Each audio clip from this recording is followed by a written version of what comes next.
Hey everyone, welcome to Tell It to Me Thursday again. We are in our second week here at the BCHA, deep diving and exploring into our organization.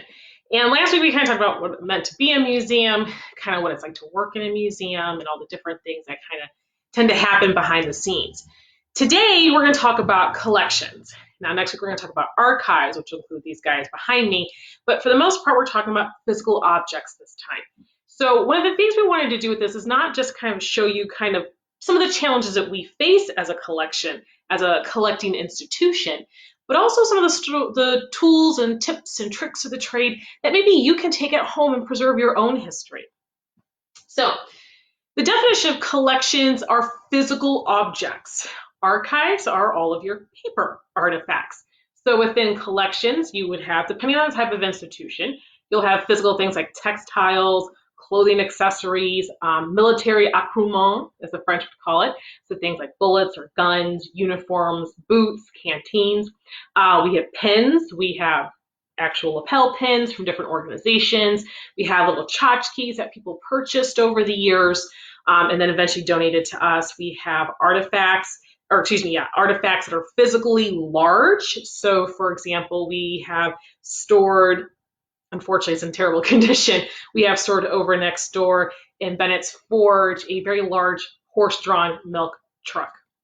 We have tools, we have farming implements, we have cooking implements, we have typewriters, we actually have an electrical typewriter. So those of us who are like old enough to remember the electrical typewriters from the 80s, we got one of those. We have a 1980s computer that's actually downstairs in the exhibit, or will be on display once the exhibit is finished put together. And so there's a wide variety of things that we can do. So there's a little bit of argument in the field on how is it do we touch the artifacts. It used to be gloves only, and then it became, well, it had to be cotton gloves, and then unbleached cotton gloves, and then it became neoprene or some sort of latex style glove. And then really it was discovered that sometimes some of those things aren't very good. So to use a rubber based glove would damage physical paper artifacts. Sometimes a physical soft gloves would be dangerous in the case of like very fragile items or glass or porcelain. So the rule of thumb is so long as your hands are clean and you're only going to be briefly touching something, then you can go ahead and touch it barehanded. For the most part, a lot of what we do is we try to handle especially a lot older, more damaged items with gloves as a protection for our staff. In fact, one of the things that we don't think about when working in museums is our health and safety. If you're in a physical living history kind of location, like a farm, like the Flywheel Museum in South Haven, where they have a lot of physical large items, then you're going to be dealing with these items on a daily basis, and you're probably going to be thinking about your health and safety, especially if you have animals, especially with the animals. But in a standard museum like ours, sometimes we don't think about all of the dangers that we face as organizations. And in fact, our staff a few months ago had a conversation about whether or not we should be getting tetanus shots. We have a lot of physical implements, tools, and weapons in our organization that are open. They were just put on the shelves and piled high, and there's no organization, and it's very dangerous to stick your hand into our shelves because you might get stabbed with something that's rusted out. So when it comes to collecting, we choose to use as many acid-free boxes, tissue paper, and labels as possible. So this, for example, this is an acid-free box. So what you tend to see in places like Michael's or other craft stores, they'll say acid-free or low acid. Those aren't bad, but they're not acid-free in archival quality. What you're looking for is the phrase archival quality. You want something that will last long term. These will prevent dyes from leaching. It will prevent discoloration of photos and textiles. It will also hopefully slow down some sort of deterioration, especially with your items that are made from like actual biological materials like wood or wool or cotton or linen and things like that.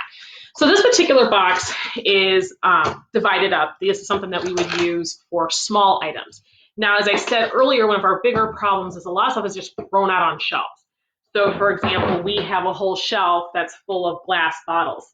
And if I were to brush up against them, I'd knock several of them off. So one of our long-term goals is to basically properly box up everything that we have into its respective groupings so that we can protect it. Once the boxes are on the shelf and properly stacked, we reduce the chances of them being knocked off. Of course, if a whole box goes, then everything in it goes. But we have a lot of little items. We have a very large collection of GAR, Grand Army of the Republic items. And we also have a large number of Masonic items. These kind of give me ideas for potential future exhibits or mini exhibits or programs. And so it's always kind of nice to dive deep into the collections and see what we have. We are a collecting institution, and that means all of the items that we have been donated to us. We did not purchase them. Maybe in the past, in the early years of the BCHA, that may have been true, but now we don't spend the money on it. The money that comes in for collections and archives is usually for stuff like this. We purchase our boxes from Gaylord, but Hollingsworth is also another good one. In fact, Gaylord is one of the top industry suppliers, and so we certainly become highly recommended by a lot of our peers. This is not cheap. In fact, this box alone I think was around $20 or $30. Now, that did include the whole box, included the top of the box, and it came with reinforcements on the corner and then all our dividers inside. But collection management is not cheap. It's one of the reasons why we are very grateful for St. Peter's Church in St. Joe for having given us $10,000 in 2015 to go towards collection management. It had not been used by our predecessors so much, but we are definitely diving deep into that money now to purchase boxes like this. So what kind of things do we have? Well, we have a lot. And we have to take into huge consideration the kind of things that we deal with. So for example, we have glassware. So we have to be careful that glass doesn't fall and shatter and cut our staff. We also have things like ammunition and bullets. There are some institutions that have discovered they have live grenades in their collections. Sometimes celluloids, especially like celluloid-based film, can be dangerous. It can explode. And then we do have the whole tetanus idea with the fact we have a lot of metal objects. We also deal with a lot of wood splintering. In fact, a lot of wood if it's not properly stored, it doesn't do very well. And so we have a little bit of everything. And one of our bigger concerns is we have run out of space almost pretty much completely the way everything is now. We anticipate once we get organized again that we will have more room to accept objects, but we have to be very critical about what we're accepting. Unfortunately, a lot of the stuff that we have in our collection is duplicates. And so that's one of our bigger questions. So I'm kind of bouncing around here, but so there's a lot of things in our collections that we have to take into consideration on what we have.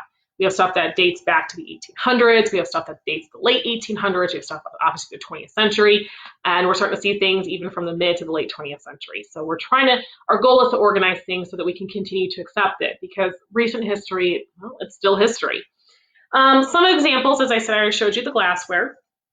We have a lot of milk related. This is Roos and Linens, Bottlers, Benton Harbor, Michigan. We have quite a few of our milk bottles. This is Twin City Creamery. And then this is Beverage Products Company, 9 fluid ounces, St. Joe, Michigan. We also have a couple of Blossom Time themed bottles, which is really cool. We actually went on display in one of our exhibits earlier this year, the Wish You Were Here exhibit. We wanted something that was fun time. It was home of Blossom Land. So these are like Coke and RC bottles. So we do have quite a lot of those. We have not too much statuary, but we do have this very fantastic bust. Now, one of the things that we do when we accept an item is we fill out a deed of gift. So there's a couple of different ways that works.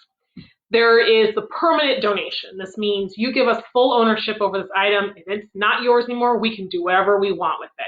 We can put it on display. We can put it out and store it for a number of years. We can loan it out to other institutions. We can deaccession it, which I'll talk about here in a little bit. Deaccession it down the road if it doesn't fit our mission anymore or no longer is safe for us to have in our collections. You have a long-term loan or deed of gift. And that means that maybe for X number of years, we have ownership over that item to do what we need to, but it is a restricted.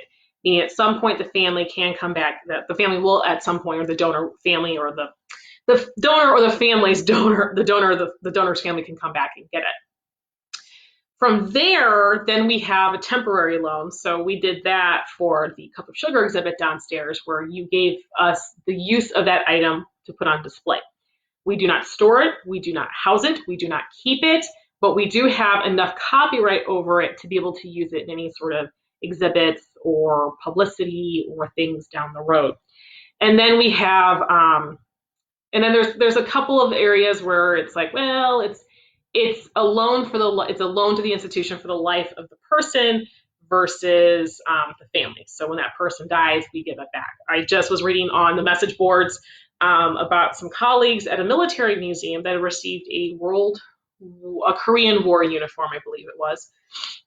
And the family wanted it back to bury the gentleman. The gentleman who donated it, his family wanted it back to put the corpse in it for the display. I believe the gentleman was going to be buried, but they weren't going to bury him in the uniform. And so it kind of became a conundrum because there was nothing like that in the collections, nothing in the policy. You gave it to us, we get to do whatever we want. Now, honestly, in that capacity, the museum decided not to deny the family's request. And what they had to do is they had to go back and re-examine the deed of gift and create a new one. I don't know what the end result of that is, but unfortunately, I would probably say we would just have given it fully back and the family could have kept it. In the case of military uniforms, they are literally a dime a dozen in most institutions. So if someone really wanted their uniform back to be buried in, that's something that as an institution, especially for popular artifact, what I call popular artifact wars. I mean, we have a lot of artifacts from like World War II, that we could afford to give it something back to help that family have closure, and we don't lose anything out of it, of course. If it's going to be put on a corpse and want to give it back, we may not do that just for health and safety reasons, and ask the family to keep it and preserve it for their own future generations. We also have a lot of, so going back to what we have things like molds that are used. Now this one's in pretty bad shape. It's a little hard to tell, but it's very rusted out. It's in bad shape. And we think that there's concrete in here. I'm not really sure. It's hard, and I'm sure I'm going to die because I've touched it, and I will forget to wash my hands before I touch my face next time. And so this is one of the bigger issues that we have. Is a lot of items come to us in bad condition. And we have to make an assessment to sit there and say, should we allow this bad condition to come in, especially when we're dealing with wood? A lot of times the deterioration of wood comes from bugs. And so we may have to sit there and say, no, we can't take your item because it's too damaged. Additionally, when it's too damaged, we run the risk of not even being able to use that artifact for display, because at that point, it doesn't show anything. A great example are my musket ball craters. So I have two of these guys. We have this guy and this guy.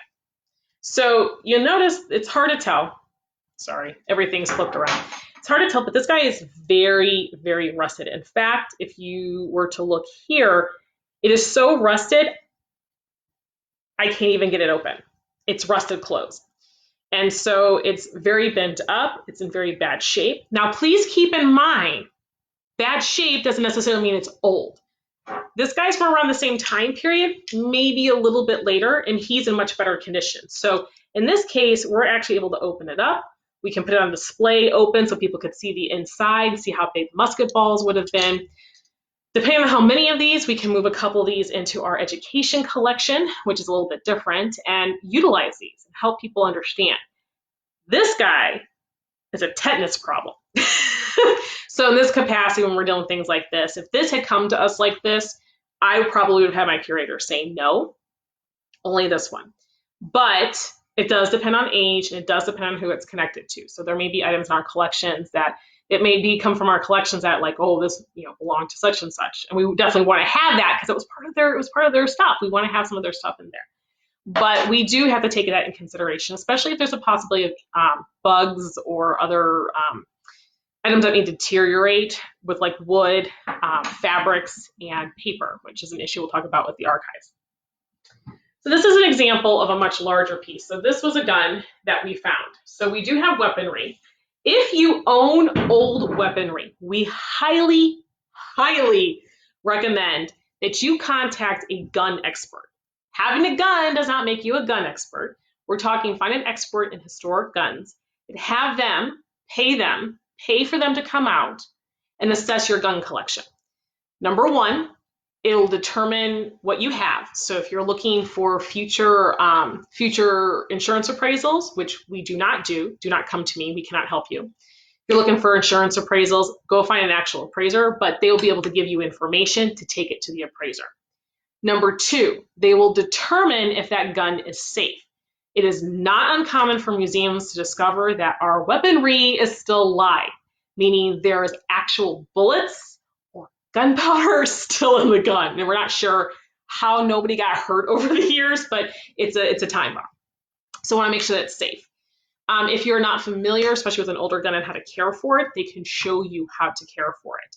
So seek out the experts. Weaponry is not to be messed with. It is not an uncommon thing to hear of a story of a museum, especially in Europe, but even here in the States, where they had to detonate a live grenade. Somebody brought a grenade back and decided to donate. It was in Grandpa's stuff and Grandpa's military stuff, so Grandpa's military box got donated, and the family didn't look through it. It turns out there was indeed a live bomb.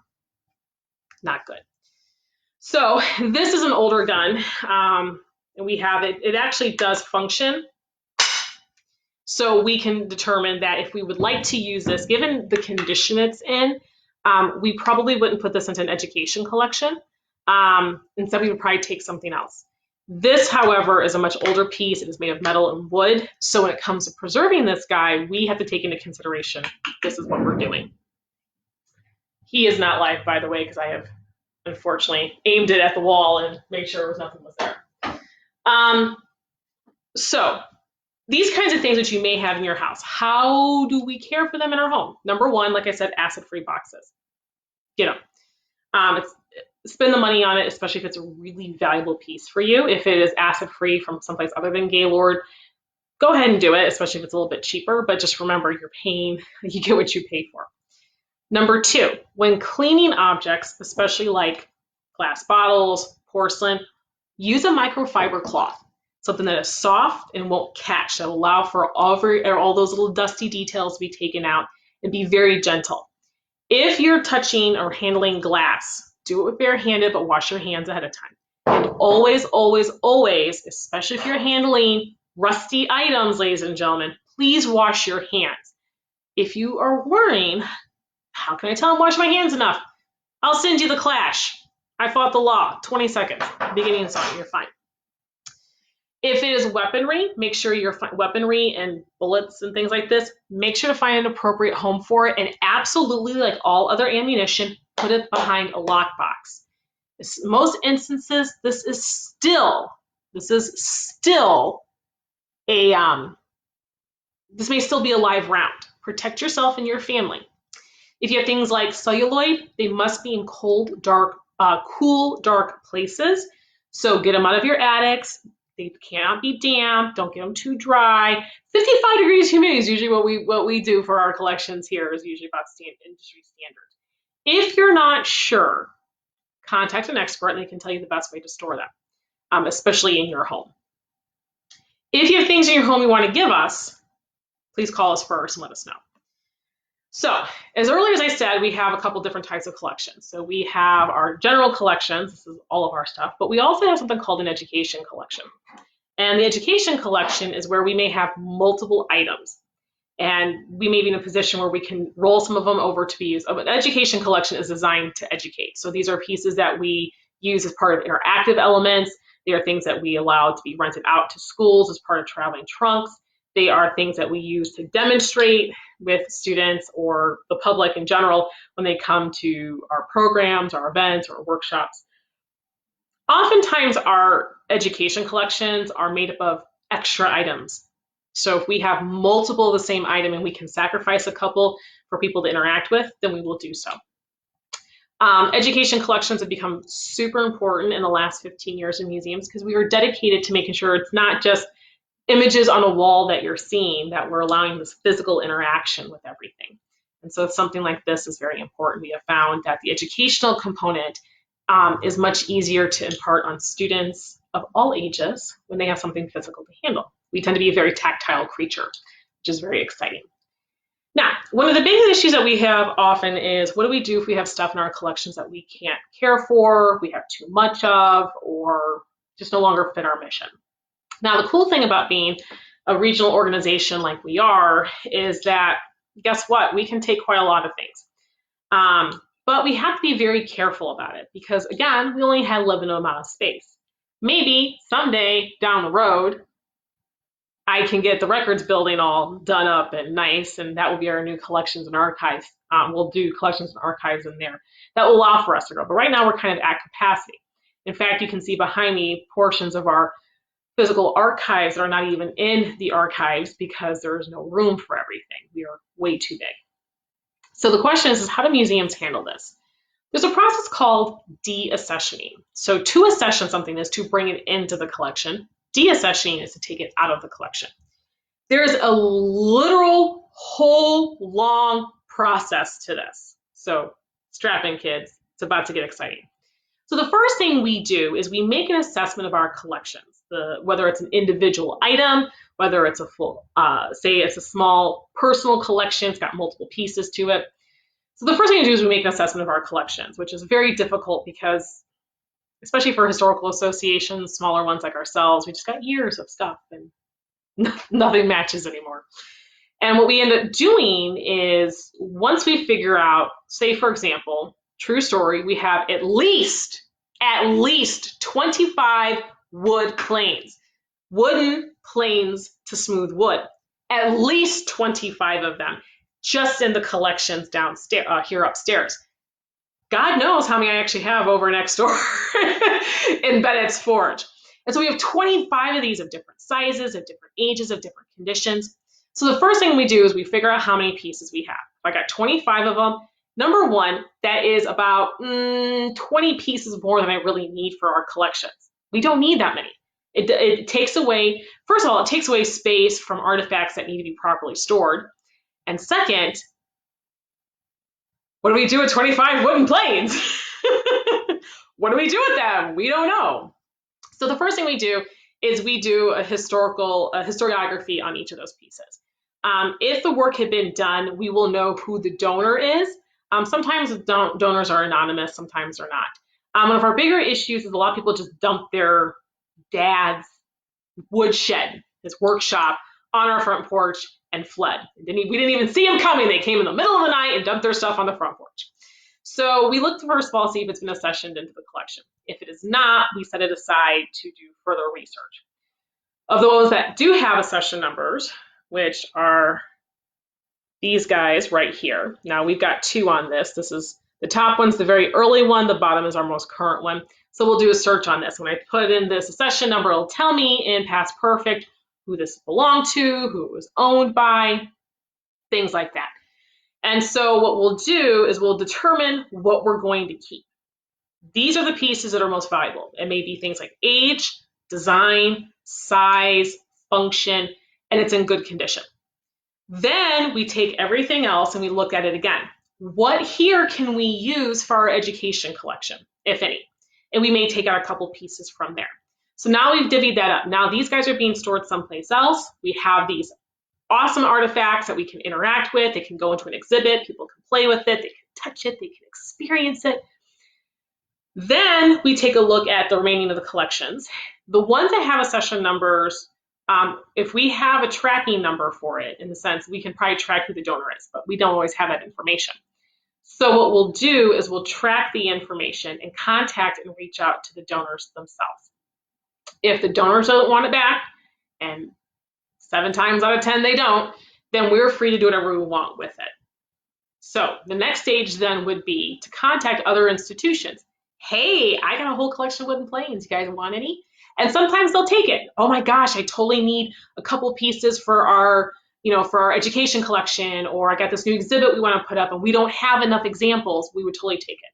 So then what we do is we would transfer ownership to the new institution and allow them to have it. If we've gone through all of these steps and we still have a bunch of these wooden planes, which they're a dime, in terms of numbers, are a dime a dozen, or even especially in areas that had a lot of industry or a lot of more ruralness. It's kind of, people with their farms and whatever.